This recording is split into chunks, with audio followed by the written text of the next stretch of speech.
firing lane. I am Croaky. There was another very tragic school shooting in Georgia a couple of days ago. Every time this happens, the argument begins again. So here we go.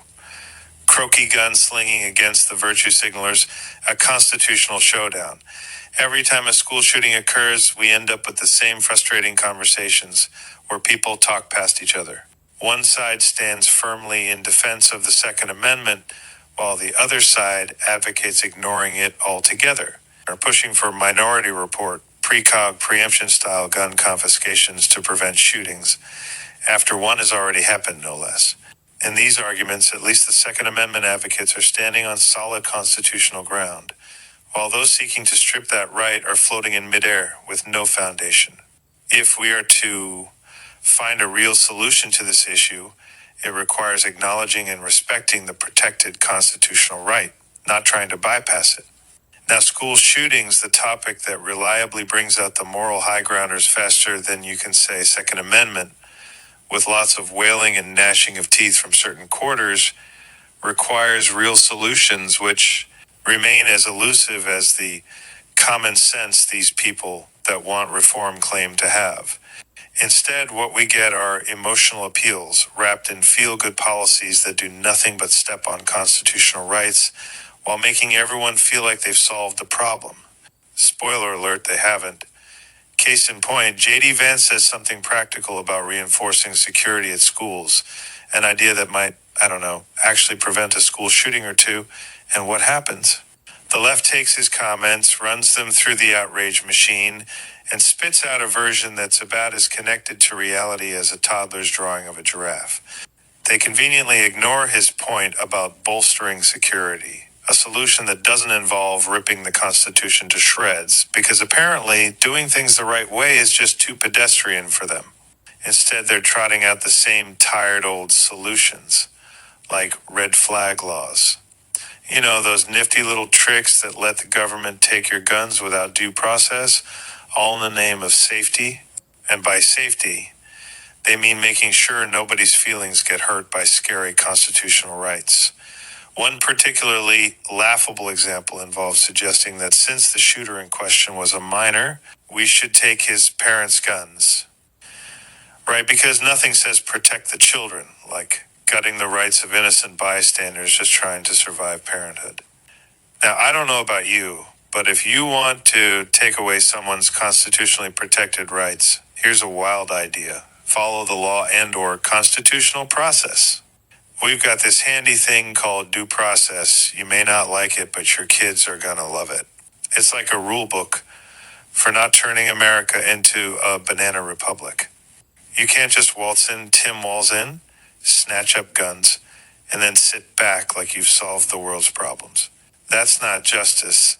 That's a toddler smashing a block tower and calling it architecture. What really grinds my gears is the selective outrage. When was the last time you heard these same people get worked up over gang violence? Crickets. Yet it accounts for a far larger chunk of gun deaths. But dealing with that would mean tackling actual root causes like poverty, culture, demographics, not just slapping a Band-Aid on the problem and calling it a day. I get it. Gang violence doesn't let you virtue signal as effectively in your Instagram stories, but if you want to fix gun violence, maybe focus on the 30 to 40% of all shootings. Gang violence also makes up over a third of all school shootings, which are including in school shooting statistics, but this too is conveniently ignored in the virtue signaling. And let's not pretend these folks are concerned about all violence. Remember that time someone said murder was totally preventable? Yeah, they must live in some alternate dimension where human nature and centuries of history don't apply. In the real world, where the rest of us reside, violence exists. It sucks, but it's part of the human condition.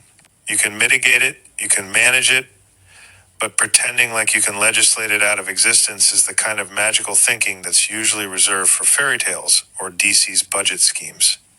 The reality is this: gun violence in schools, while tragic, represents a tiny fraction of overall gun deaths.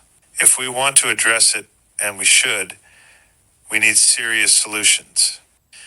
Reinforcing school security is 1. Mocking J.D. Vance for mentioning it, or how gun violence is a fact of life, it isn't a way to deal with the issue. It's a way to claim that you're somehow better for feeling a certain way while accomplishing nothing. Addressing mental health is another thing that should be addressed, but receives wishy-washy comebacks because it doesn't involve taking away guns unless it's red flag laws. Infringing on the rights of law-abiding citizens is a non-starter. You don't get to trample over the Second Amendment just because it makes you feel like you're saving the world one unconstitutional law at a time. And to those who insist on tagging me in their virtuous tirades, pretending they're outraged while ignoring connected violence that can be addressed, ignoring the law and due process, I have one piece of advice. Find a hobby. Maybe knitting. Because if you're going to keep bringing this weak game, I'm going to keep tearing it apart, stitch by stitch. In the future, I'll write and talk about prevention from a realistic perspective. But first, those advocating gun grabbing and ignoring what that entails need to get real. This has been Firing Lane. I am Croaky. Don't forget to hit the like button if you enjoyed what you heard. To support my work, please consider sharing it with your friends and family, as well as becoming a free or paid subscriber on your favorite podcast app or my Substack, croakykayman.substack.com.